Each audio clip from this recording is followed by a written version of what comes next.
Assalamu alaikum students, welcome to Arif Langa classes. So today is our first lecture on the probability which is the last chapter of your class 10th mathematics बेटा अगर आप इस probability की बात कर लेंगे तो ये हमने क्लास 9th में भी पढ़ी हुई है।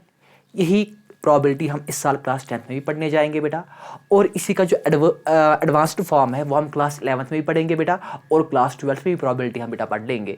और बेटा probability की अच्छी खासी वेटेज है आपके JEE एग्जाम्स में और बाकी कॉम्पिटिटिव एग्जाम जो होते हैं, तो इस probability की बहुत अच्छी खासी वेटेज है वहाँ पर।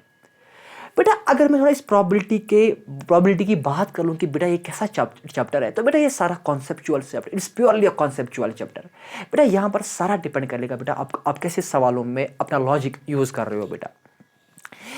क्लास 9th और क्लास 10th की जो प्रॉबिलिटी है तो हलवा है, ये तो पूरा मतलब आसान चीज़ है। यहाँ पर तो कुछ ऐसा वो ज़्यादा दिमाग लगाने वाली चीज़ नहीं है, लेकिन इसी प्रॉबिलिटी को जो ही आप अच्छे से क्लास 11th और क्लास 12th में पढ़ोगे तो बेटा आपको समझ में आ जाएगी कि ये प्रॉबिलिटी कितना एक अच्छा बेटा चैप्टर है, कितना मतलब एक ऐसा कॉन्सेप्चुअल चैप्टर है जो सारा डिपेंड करता है कि आप कैसी चीज़ों को परख रहे हो, आप कैसा अपना दिमाग लड़ा रहे हो बेटा प्रॉब्लम्स पर। तो बेटा है तो ये आसान क्लास 9 क्लास 10th के व्यू से, लेकिन बेटा मैं ऐसे चाहता हूँ कि इस प्रॉबिलिटी को आपके पास रख लूँ सो दैट कि बेटा बराबर जैसे RD शर्मा फ्रेम करता है इस प्रॉबिलिटी को, उसने फ्रेम की हुई है, मैं चाहता हूँ कि आप भी उसी हिसाब से इस प्रॉबिलिटी को परख लो, उसी प्रॉबिलिटी को समझ लो, सो दैट कि क्लास 11th और क्लास 12th की मैथमेटिक्स या JEE की मैथमेटिक्स जो आगे आने वाली है उसकी एक बेस बन जाएगी पहले से ही आपको, और आप इस चीज़ से डरो ना बेटा। तो स्टार्ट करने जाएंगे बेटा प्रॉबिलिटी। बेटा जो हमारा सबसे पहला वाला टॉपिक रहेगा प्रॉबिलिटी में, वो ये चीज़ रहेगा, पहले हम थोड़ा थ्योरी ऑफ प्रॉबिलिटी को जानने की कोशिश करेंगे कि कैसे प्रॉबिलिटी वजूद में आ गई बेटा, ताकि अगर हमको थोड़ा पहले ये थोड़ा बेसिक्स पता लगता है ना रिलेटेड टू प्रॉबिलिटी, अंदर चैप्टर में जाने में बहुत ही सहूलियत हमको बेटा मिल जाती है। तो समझो बेटा पहली बात, अगर बेटा हम थ्योरी ऑफ द प्रॉबिलिटी की बात कर लेंगे, थ्योरी तो क्या है थ्योरी ऑफ द प्रोबेबिलिटी बेटा ये चीज़ें तो आपको एग्जाम में नहीं वो पूछेगा वहाँ पर, बट मैं फिर भी चाहता हूँ कि मेरा हर एक स्टूडेंट जो ये वीडियो देख रहा होगा उसको पहले पता लगनी चाहिए कि प्रोबेबिलिटी कहाँ से क्या आ गई, इसका वजूद कैसे आ गया बेटा। बेटा जो ऑरिजिन था, किसका ऑरिजिन? थ्योरी ऑफ प्रोबेबिलिटी का। बेटा जो ऑरिजिन था थ्योरी ऑफ प्रोबेबिलिटी का, वो बेटा हुआ 16th सेंचुरी में। कब हुआ बेटा? 16th सेंचुरी में, जब एक फेमस एक Italian mathematician and the physician था एक, जिसका नाम था बेटा जे कार्डन। He was an Italian physician and mathematician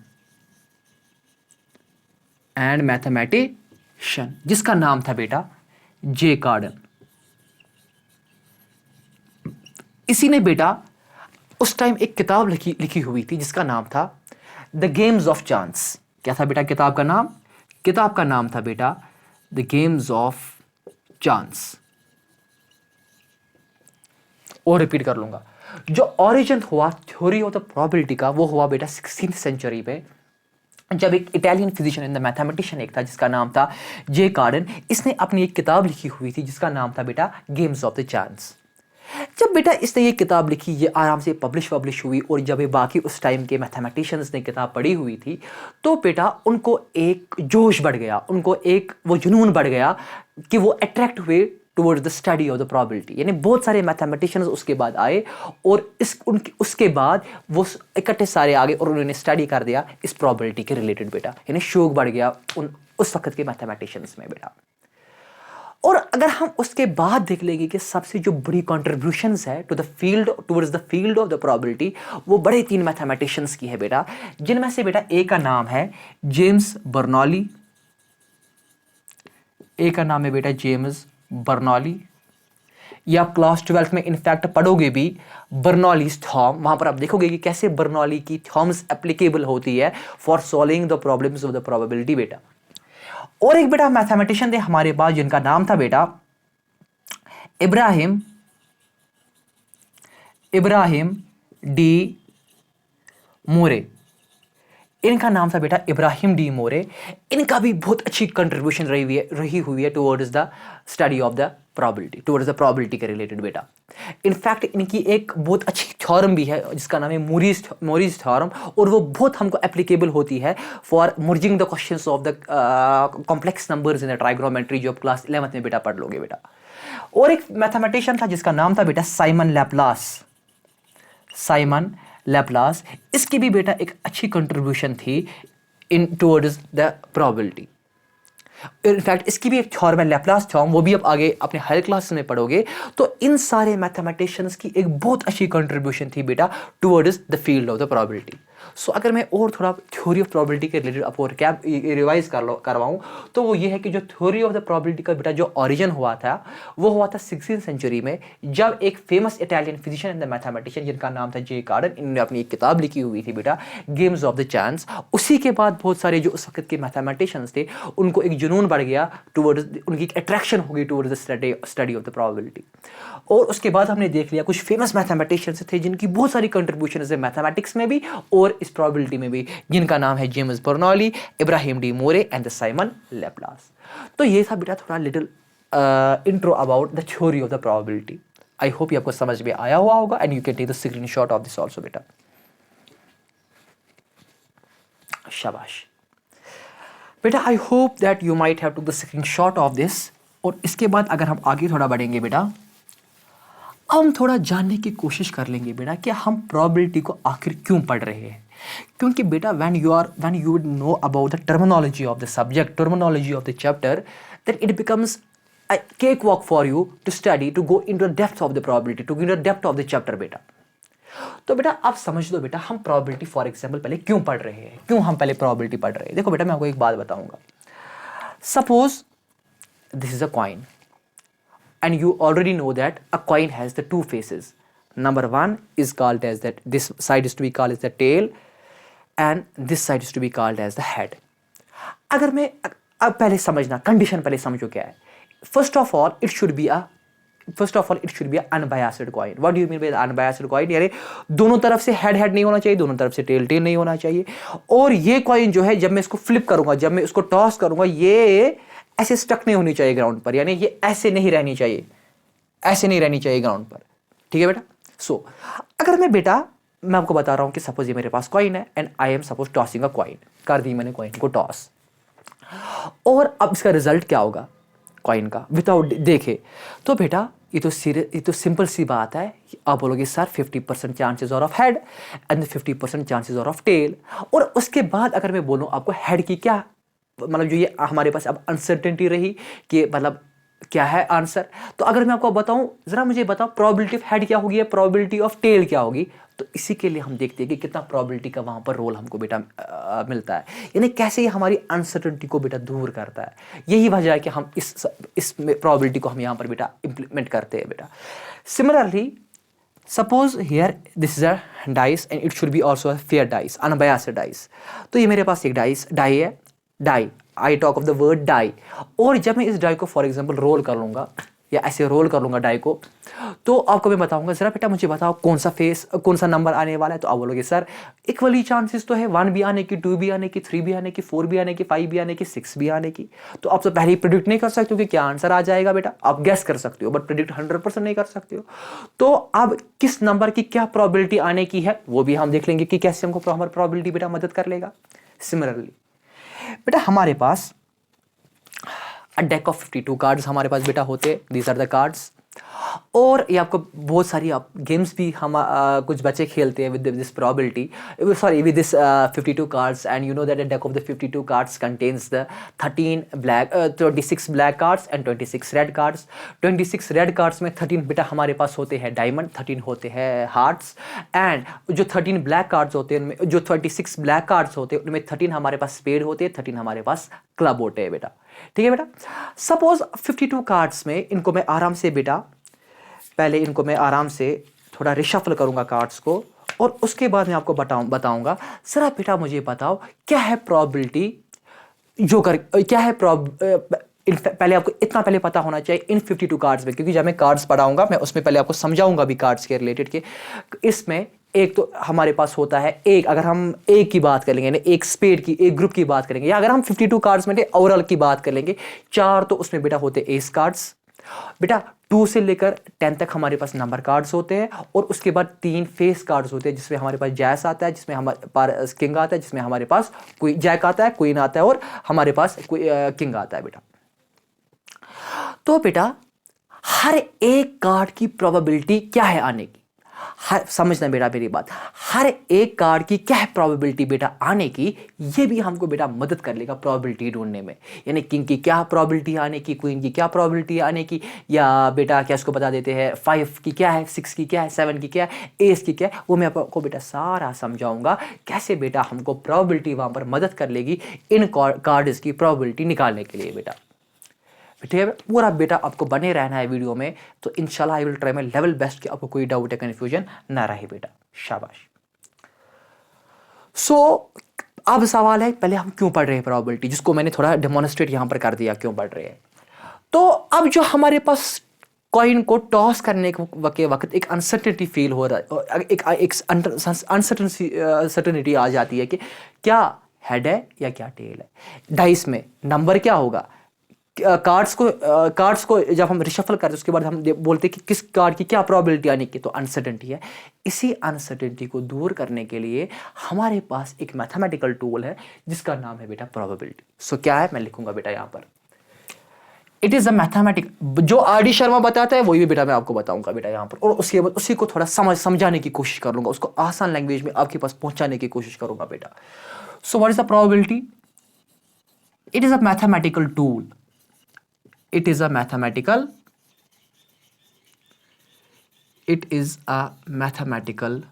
tool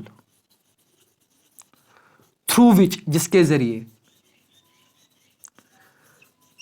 through which, it is a mathematical tool through which we can measure, हम मेजर कर सकते हैं। इसकी बेटा थोड़ा मुझे लग रहा है इंक, पता नहीं इस मार्कर में क्या दिक्कत है।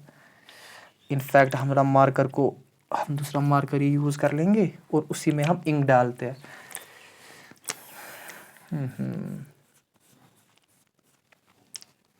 1 मिनट बेटा।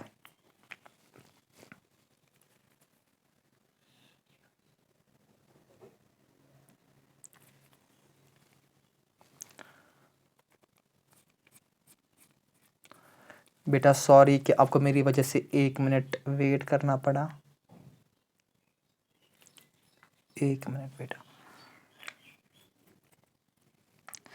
इसको हम थोड़ा इंक को डिफ्यूज़ होने देते हैं, सो दैट कि हमारी डिफ्यूजन प्रोसेस जो है वो पूरी तरीके से पहले हो जाए और इंक आपकी हाई कंसंट्रेशन से लोअर कंसंट्रेशन पर पहले बेटा पहुंचे। शाबाश शाबाश। So what is the probability, किसके लिए क्या है प्रोबेबिलिटी? तो एक ऐसा मैथमेटिकल टूल है through which we can measure. हाँ अब इंक अच्छी है। So it is a mathematical tool through which we can measure the uncertainty,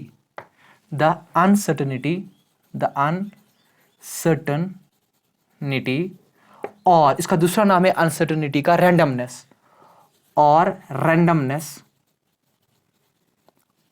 randomness of various phenomenons. समझो बेटा मैंने क्या लिखा, मैंने बोला बेटा ये एक ऐसा मैथमेटिकल टूल है ये प्रोबेबिलिटी थ्रू विच, जिसके जरिए से वी कैन मेजर, हम मेजर कर सकते हैं। बेटा क्या चीज मेजर कर सकते हैं? द अनसर्टेनिटी और रैंडमनेस। कौन सी अनसर्टेनिटी? जब इनको टॉस करते हैं जो अनसर्टेनिटी रहती है कि क्या प्रोबेबिलिटी ऑफ हेड होगी या क्या प्रोबेबिलिटी ऑफ टेल होगी, उस चीज की अनसर्टेनिटी। जब बेटा हम डाई को रोल करते हैं, क्या बेटा उसमें किस नंबर की क्या प्रोबेबिलिटी होगी, वो अनसर्टेनिटी को दूर करने के लिए वहां पर हम प्रोबेबिलिटी को यूज कर लेते हैं।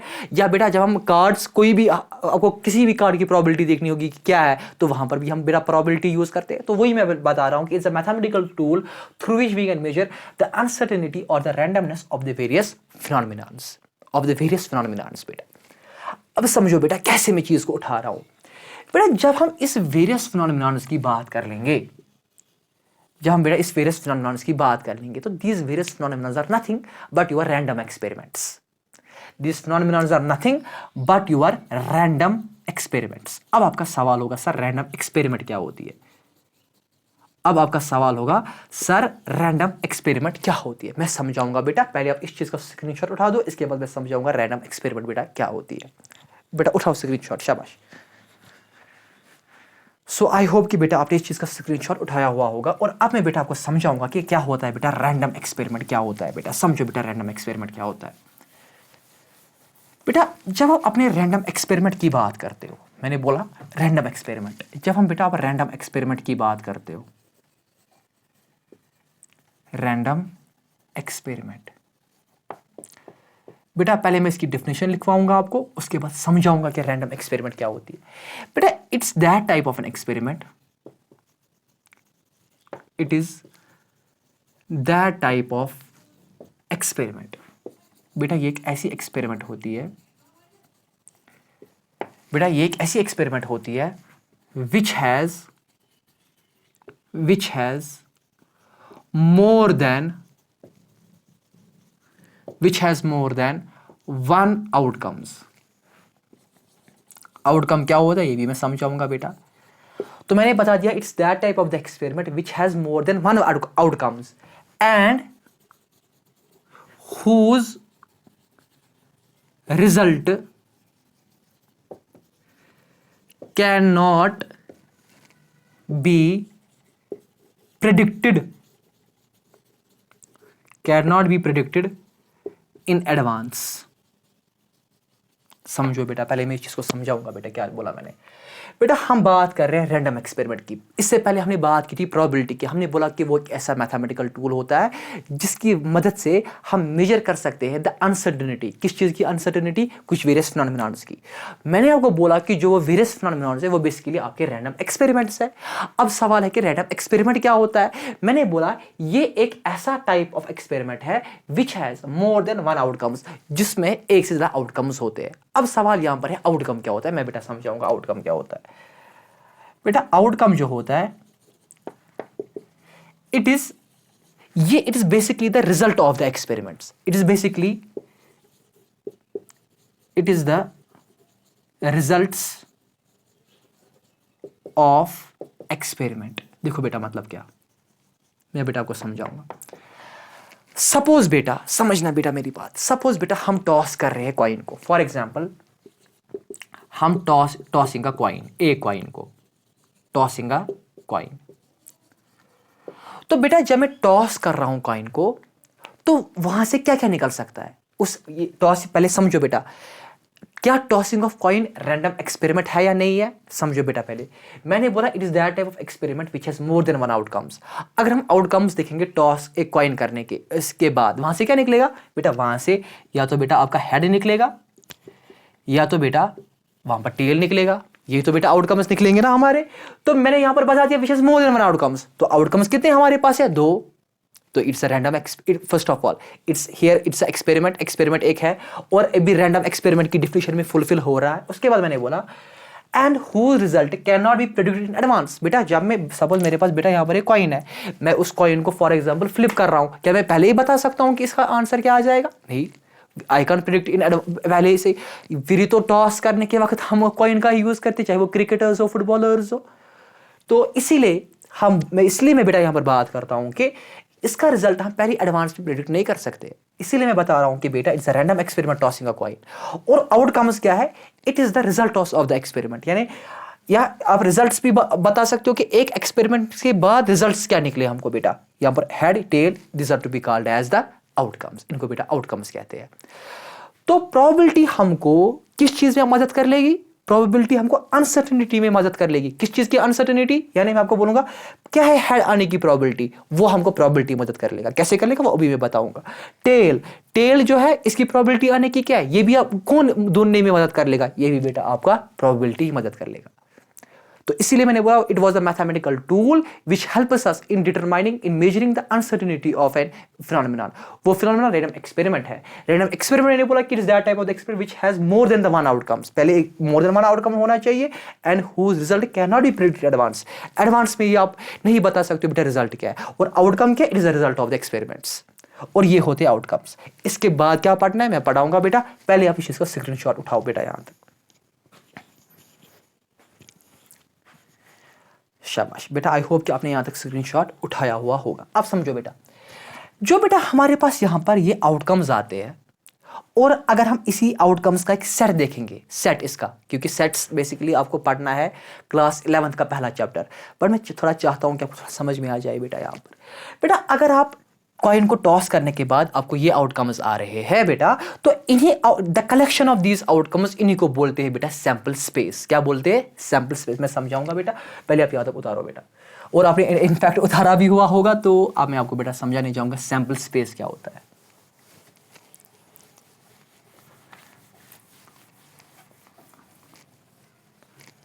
समझो बेटा, सैंपल स्पेस, हमारा मार्कर कहाँ गया? Sample space. देखो बेटा सैंपल स्पेस क्या होता है बेटा, when we talk of sample space, समझना बेटा ये क्या होता है। It is the set, it is the set of outcomes, it is the set of outcomes of a random experiment.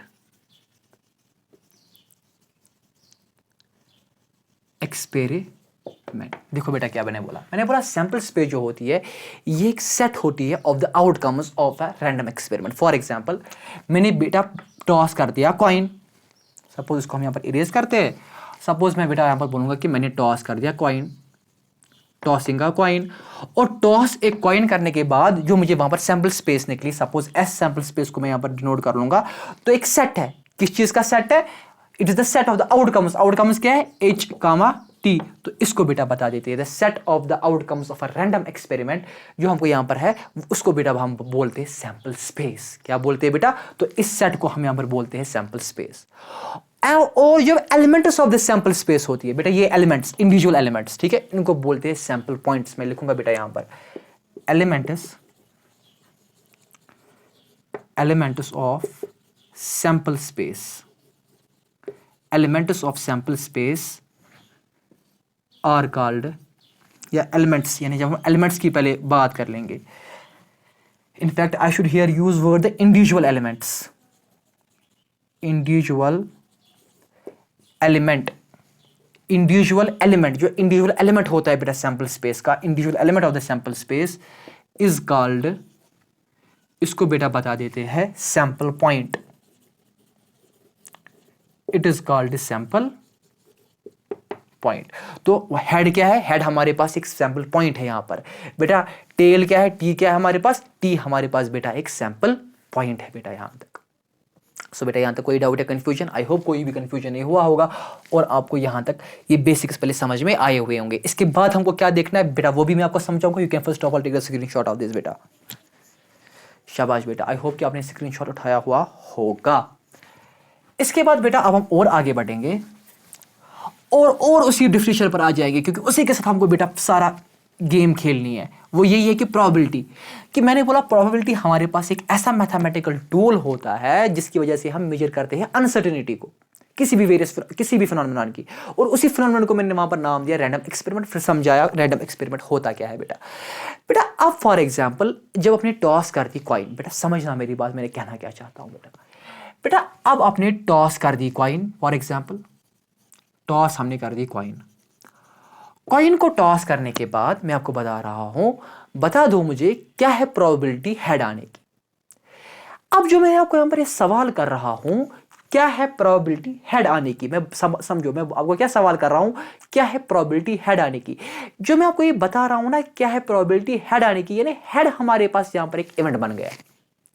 Head जो मैं आपको यहां पर मैं जब बात करूंगा कि किस चीज की प्रोबेबिलिटी ढूंढ रहे हैं, वो बेटा इवेंट है, वो बेटा आपके पास इवेंट है। समझो इस बात को, किस चीज की मैं प्रोबेबिलिटी ढूंढ रहा हूं, समझो बेटा, किस चीज की प्रोबेबिलिटी, किस चीज की प्रोबेबिलिटी हम ढूंढ, अपने मुझे पता है फुल उर्दू ठीक है, जितना बार है मैं लिख रहा हूं, किस चीज की प्रोबेबिलिटी हम ढूंढ रहे हैं उस चीज को, उसी चीज को हम बोलते हैं बेटा इवेंट।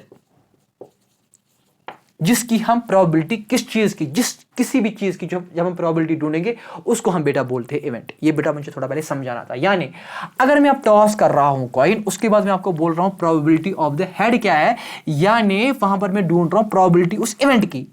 इवेंट क्या है, इवेंट है वहां पर हेड ढूंढने की। सिमिलरली मैं आपको बता रहा हूं, जरा मुझे बता दो क्या है प्रोबेबिलिटी टेल आने की। तो टेल हमारे पास वहां पर एक इवेंट बन रहा है।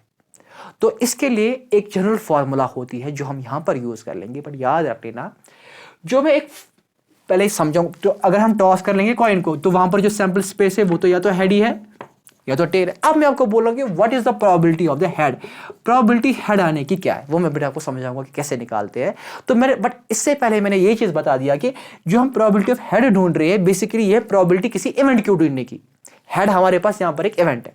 अब उसके लिए क्या होती है फॉर्मूला, उस ये करने के लिए उसके लिए हम छोटा सा टॉपिक पढ़ते हैं, उसको बोलते हैं the measure of the probability, कि प्रोबेबिलिटी को मेजर कैसे करते हैं बेटा।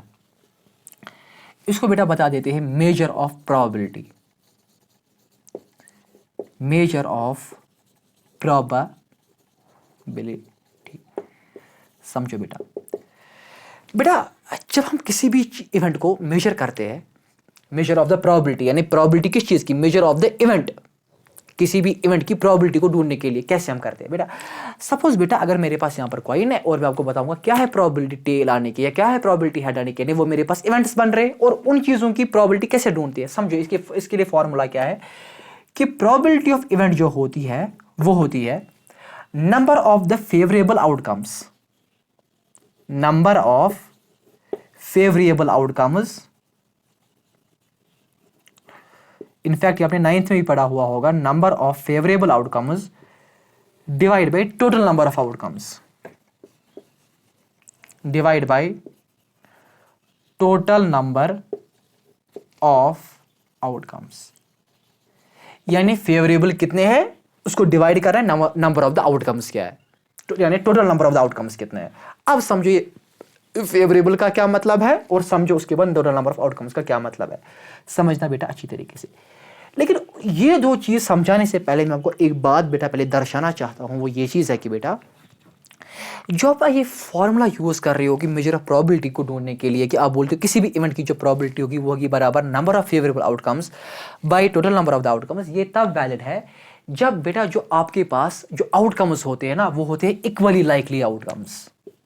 क्या होते हैं बेटा, इक्वली लाइकली आउटकम्स। अब आपका सवाल होगा सर इक्वली लाइकली आउटकम्स क्या होंगे। इक्वली लाइकली आउटकम्स का बेटा यहां पर मतलब ये एक ऐसे आउटकम्स होते हैं जिनकी जिनकी मतलब सेम प्रोबेबिलिटी होती है बेटा आने की, जिनकी बेटा सेम पॉसिबिलिटी बोलो या प्रोबेबिलिटी बोलो आने की। फॉर एग्जांपल मैं आपको बोल रहा हूं हम एक कॉइन को टॉस कर रहे हैं, तो वहां पर दो आउटकम्स है, एक तो हेड या टेल। बेटा क्या हेड आने की पॉसिबिलिटी बराबर 50% नहीं है बेटा। यहां पर मैं वर्ड यूज नहीं कर रहा हूं प्रोबेबिलिटी, समझना मेरी बात है, पॉसिबिलिटी वर्ड यूज कर रहा हूं। क्या यहां पर हेड आने की पॉसिबिलिटी 50% बराबर नहीं है? क्या बेटा यहां पर टेल आने की पॉसिबिलिटी बेटा बराबर 50% नहीं है? समझा बेटा यहां तक बेटा समझ में मेरी बात आ रही है। तो यहां पर इक्वली लाइकली आउटकम्स का मतलब है कि दोनों की पॉसिबिलिटी जो है वो बराबर है। मैं कॉइन को टॉस कर रहा हूं, हेड टेल नहीं कर रहा है, हेड को भी आने की 50% पॉसिबिलिटी है, टेल को भी आने की बराबर 50% पॉसिबिलिटी है। I am not using the word probability, possibility है। सिमिलरली बेटा सपोज मेरे पास एक डाई है, मैं डाई को रोल कर रहा हूं बेटा, तो हर एक नंबर की आने की प्रोबेबिलिटी पॉसिबिलिटी बराबर 50% है। 1 को भी उतनी परसेंट पॉसिबिलिटी है जितनी 2 को, जितनी 3 को, जितनी 4 को, जितनी 5 को, जितनी 6 को। ठीक है बेटा, तो ये था इक्वली लाइकली आउटकम्स। अब अगर मैं आपको बताऊं ये फॉर्मूला है क्या, number of the favourable outcomes. बेटा अगर मैं यहां पर बता रहा हूं ना कि हम हेड, अगर मैं आपको अब यहां पर बता रहा हूं कि क्या है प्रोबेबिलिटी हेड आने की, तो मैं बता रहा हूं आपको हेड आने की प्रोबेबिलिटी क्या है, यानी इवेंट जो मैं यूज कर रहा हूं वो तो हेड है। और अगर आप यहां पर आप समझोगे जो ये फेवरेबल आउटकम्स है, ये फेवरेबल यहां पर यही हेड है। हेड का आप समझो क्या है, अगर मैं बोल रहा हूं फेवरेबल आउटकम्स और मैं यहां पर बोल रहा हूं कि हेड की हम ढूंढ रहे, मुझे जरा बोलो एक कॉइन को टॉस करने के बाद हेड्स कितने आ सकते हैं? बस वो तो एक ही हेड आएगा कि दो तीन हेड आएंगे? नहीं, एक हेड आ सकता है। तो फेवरेबल आउटकम हमारे पास एक है, whole divide by total number of outcomes. बेटा हमको एक कॉइन को टॉस करने के बाद टोटल आउटकम्स कितने आते हैं? बेटा 2 ही आते हैं ना, एक तो आता है हेड और आता है टेल, तो 2। तो प्रोबेबिलिटी ऑफ द हेड जो है बेटा दैट इज 1/2। क्या है बेटा प्रोबेबिलिटी ऑफ हेड? वो तो है 1/2। एंड जनरली आपको उसको और डिवाइड करने की जरूरत नहीं है, क्योंकि we generally take the values in the fractional form. ठीक है बेटा, तो प्रोबेबिलिटी ऑफ द हेड जो आपके पास है दैट इज बेटा 1/2। अच्छा, अगर मैं आपको बताऊं सपोज आप इवेंट हेड नहीं है, अब इवेंट टेल है, what is the probability of tail? Again same formula, और पहले देखना है ये फॉर्मूला तब अप्लाई करेंगे क्या इक्वली लाइकली आउटकम है? हाँ जी, ये इक्वली लाइकली आउटकम है। क्यों? क्योंकि इस एक्सपेरिमेंट में अगर हम देख लेंगे हेड की जितनी परसेंट पॉसिबिलिटी है आने की, उतनी ही टेल में। ठीक है, अगर आप टेल की क्या है यहाँ पर प्रोबेबिलिटी आने की, so number of the favourable outcomes by total number of outcomes. Tail एक ही बार तो आएगा ना एक कॉइन को टॉस करने में, तो 1 divide by total number of the outcomes, वो कितने हैं? वो बेटा 2 है, तो 1/2 है बेटा इसका आंसर। ठीक है बेटा, इस चीज को पहले स्क्रीनशॉट उठावे आते, इसके बाद हम और आगे बात कर लेंगे बेटा। शाबाश बेटा, आई होप कि बेटा आपने यहां तक स्क्रीनशॉट उठाया हुआ होगा। अब समझो बेटा, जो मैंने ये परसेंट और परसेंट की बात की, और परसेंट जनरली मैंने यूज किया when I talk of the possibility not probability. समझो बेटा असली में इसका मतलब क्या है। देखो बेटा ये 2 टर्म्स है, समझो बेटा ये 2 टर्म्स है जो जिसमें आप बहुत मतलब आप तो इनको यूज करते हो फॉर्मली वर्ड्स को, पता नहीं होता कि हम बोलते क्या है। समझो बेटा टर्मिनोलॉजी को। बेटा 2 वर्ड्स हैं, एक को बोलते हैं पॉसिबिलिटी, बेटा दूसरे को बोलते हैं प्रोबेबिलिटी। बेटा एक को बोलते हैं पॉसिबिलिटी, दूसरे को बोलते हैं प्रोबेबिलिटी। अगर मैं बेटा आपको बताऊंगा कि सपोज मैं टॉस कर रहा हूं कॉइन को, टॉस अ कॉइन, और वहां पर क्या निकल सकता है? एक तो हेड या तो टेल। जब मैं पॉसिबिलिटी की बात कर रहा हूं, at that time I use a suffix that is to be called as percent. मैं बोलता हूं हेड को आने के 50% चांसेस है, परसेंट चांसेस है, और टेल को भी आने के 50% चांसेस है। लेकिन जब मैं यही बात बोलता हूं ना प्रोबेबिलिटी में, यहां पर मैं वर्ड परसेंट यूज नहीं कर सकता हूं। यहां पर मैं बोल सकता हूं कि अगर कोई चीज आ रही है, यानी किसी चीज का श्योर है आने का, तो उसकी प्रोबेबिलिटी है 1।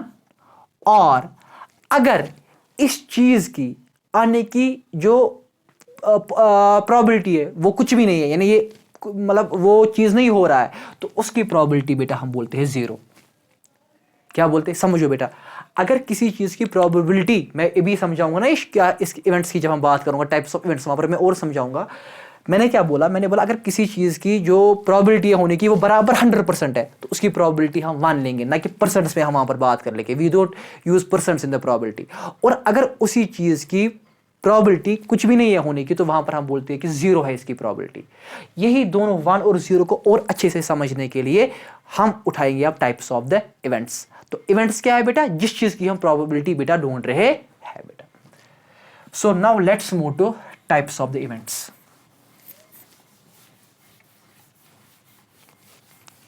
लेट्स नाउ बेटा move to types of events. समझो बेटा समझो बेटा बात को। अब हम बेटा यूज कर लेंगे, यहां पर समझेंगे टाइप्स ऑफ इवेंट्स। जब हम बेटा टाइप्स ऑफ इवेंट्स की बात कर लेंगे, उनमें हम पहला एक इवेंट देखते हैं, उसको बोलते हैं बेटा इम्पॉसिबल इवेंट। क्या बोलते हैं बेटा? Impossible event. अब कैसे आप समझोगे कि इम्पॉसिबल इवेंट क्या होता है? समझना बेटा, इस चीज को कैसे समझोगे। सपोज मैं आपको बोल रहा हूं कि हम एक रैंडम एक्सपेरिमेंट कर रहे हैं। वो एक्सपेरिमेंट क्या है कि हम कर रहे हैं कि रोलिंग अ डाई। ये एक रैंडम एक्सपेरिमेंट है, हम इस रैंडम एक्सपेरिमेंट को कर रहे हैं। इस रोलिंग अ डाई, जब हम एक डाई को जब हम रोल करेंगे, तो वहां पर हमको सैंपल स्पेस क्या मिलेगी? वहां पर आउटकम्स क्या मिलेंगे? 1 2 3 4 5 और 6। ये देखो बेटा, ये है डाई, ये है मेरे पास डाई, या तो 1 या तो 2 या तो 3 या तो बेटा 4 या तो 5 या तो बेटा 6। ठीक है बेटा, ये है रोलिंग अ डाई। अब मैं आपको बताऊंगा क्वेश्चन, समझो क्या है। मैं क्या आपको बताऊंगा। क्वेश्चन है what is the probability, what is the probability, what is the probability of getting 7। Question है कि मैं आपको बताऊंगा what is the probability of getting the 7। आप तो बोलोगे सर यहां तो 6 नंबर्स ही है, तो 7 तो कोई नंबर ही नहीं है। तो प्रोबेबिलिटी बेटा आप बोलोगे जो प्रोबेबिलिटी ऑफ 7 है वो है number of the favourable outcomes, वो तो 7 है, बट 7 तो है ही नहीं डाई में, यानी तो यहां पर आप बोलेंगे 0 है probability of 7 divide by total number of the outcomes, वो तो है 6, सो 0/6 अल्टीमेटली वो तो 0 है। यानी जिस भी इवेंट की जो प्रोबेबिलिटी 0 होगी, जिस इवेंट की प्रोबेबिलिटी जब 0 होगी, such events are to be called as the impossible events. उन इवेंट्स को हम बोलते हैं इम्पॉसिबल और नल इवेंट्स। इनको हम रिप्रेजेंट करते हैं बेटा फाई से। This symbol is called phi. क्या होता है बेटा इम्पॉसिबल इवेंट्स? जिनकी जो प्रोबेबिलिटी, अब लिख लेना वहां पर खुद ही इंग्लिश में ट्रांसलेट करना, जिनकी प्रोबेबिलिटी बेटा 0 होती है। ठीक है बेटा, तो this was the impossible event. अब हमारे पास एक दूसरा इवेंट आता है, उसको हम बोलते हैं बेटा श्योर इवेंट। क्या बोलते हैं? Sure event. और इसी का दूसरा नाम है certain event. Word is CERTAIN।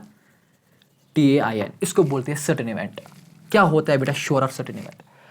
Suppose और यही एक्सपेरिमेंट है हमारे पास रोलिंग का डाई और सैंपल स्पेस निकली 1 2 3 4 5 6। अब मैं आपको बताऊंगा what is the probability of getting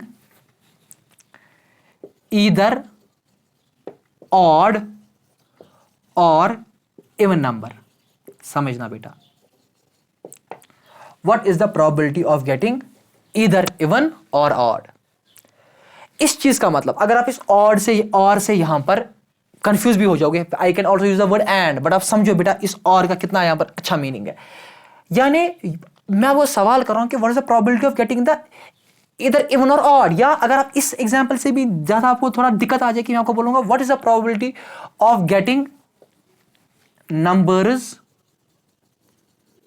from 1 to 6। ये सवाल है। अब तो बोलोगे सर इसका जो अगर हम आंसर देख लेंगे, सर आप बोल रहे हो कि what is the probability of getting the numbers from the 1 to 6। Sir dice में तो नंबर्स ही होते हैं 1 to 6 में, और हर एक की बराबर चांसेस है बेटा कि नहीं? है बेटा कि नहीं? तो इसकी सैंपल स्पेस क्या बनेगी? समझो बेटा, इसकी भी सैंपल स्पेस बनेगी ना पहले 1 2 3 4 5 6, या दूसरे अल्फाजों में हमें आपको बोलूंगा हर एक की प्रोबेबिलिटी आने की बराबर है। यानी प्रोबेबिलिटी जो 1 की है वो भी है बेटा 1/6। अगर ना, क्योंकि 1 भी आ सकता है, यानी नंबर ऑफ फेवरेबल आउटकम्स 1 है और total number of the outcome 6 है, या अगर 2 आएगा तो 1/6 वहां पर भी हम बोलेंगे। सिमिलरली 3 को भी 1/6, इसको भी ये भी आ सकता है। सिमिलरली 1/4 भी आ सकता है, सिमिलरली 5 भी आ सकता है 1/6, सिमिलरली 6 1/6। तो ये बेटा सारा हो गया 6 एलसीएम और ऊपर से 6/6, तो इसकी प्रोबेबिलिटी बेटा 1 है। यानी it is a sure event. ये एक श्योर, एक परफेक्ट इवेंट, सर्टेन इवेंट है। यानी जिस इवेंट की प्रोबेबिलिटी 1 होती है, such event is to be called the sure event. जिसकी प्रोबेबिलिटी 1 होती है, क्योंकि जब मैंने एक डाई को रोल किया और आपको मैंने बोला कि what is the probability of the getting the numbers from 1 to 6, ये तो है ही है 1 to 6 बराबर, 1 से लेकर 6 तक नंबर्स आ ही सकते हैं और हर एक की प्रोबेबिलिटी बराबर है। तो मैंने बता दिया इनकी जब प्रोबेबिलिटी बराबर है तो ये आएगा 6/6 एंड ये 1 आएगी आंसर। तो सच इवेंट जिनमें प्रोबेबिलिटी 1 आती है उनको बता देते हैं बेटा श्योर इवेंट्स। तो हम पहले थोड़ा टाइम को चेक कर लेंगे, हम कहाँ पहुंच रहे हैं 38। तो मुझे लग रहा है बेटा अब हम यहाँ पर स्टॉप कर लेंगे श्योर इवेंट पर, क्योंकि 40 मिनट से अगर मेरा वीडियो आगे बढ़ जाता है तो it gets split into the 2 videos और उसको मर्ज करने में फिर दिक्कत आ जाती है। तो आज हमने जो बेटा कॉन्सेप्ट पढ़ लिया यहाँ तक, कि आज हमने यहाँ तक कंप्लीट कर दिया कि श्योर इवेंट क्या होता है, और कल वाला जो बेटा हम नेक्स्ट लेक्चर में आपको बेटा यहाँ पर डालूंगा उसमें हम बेटा कंप्लीट हम कर लेंगे बाकी कुछ इवेंट्स, जिनमें हम देख लेंगे कि बेटा सिंपल इवेंट्स क्या होते हैं या एलिमेंट्री इवेंट जिनको हम बता देते हैं, उसमें हम देखेंगे कंपाउंड इवेंट्स क्या होते हैं, उनमें हम देखेंगे कॉम्प्लीमेंट्री इवेंट्स क्या होते हैं, फिर हम देख लेंगे कि प्रोबेबिलिटी की जो चांसेस है कहाँ से कहाँ तक वो आती है, can it be negative, can it be positive, वो हम सारा वहाँ पर बेटा देख लेंगे। सिमिलरली हम बेटा वहाँ पर बात करेंगे कॉम्प्लीमेंट्री इवेंट्स की, that is probability of the event plus probability of not event, वो किसके बराबर होता है। ये थोड़े कुछ कॉन्सेप्ट्स बच गए, तो ये मैं उस वाली वीडियो में भी क्लियर करूंगा और उसी के साथ आपको सारा इंट्रोडक्शन कब इसका क्लियर हो जाएगा तो फिर हम एक्सरसाइज पर मूव कर लेंगे। सो आई होप कि बेटा को यहाँ तक समझ में आया हुआ होगा, और किसी को कोई भी डाउट होगा तो ही can tell me in the comment section. No issues. अस्सलाम वालेकुम।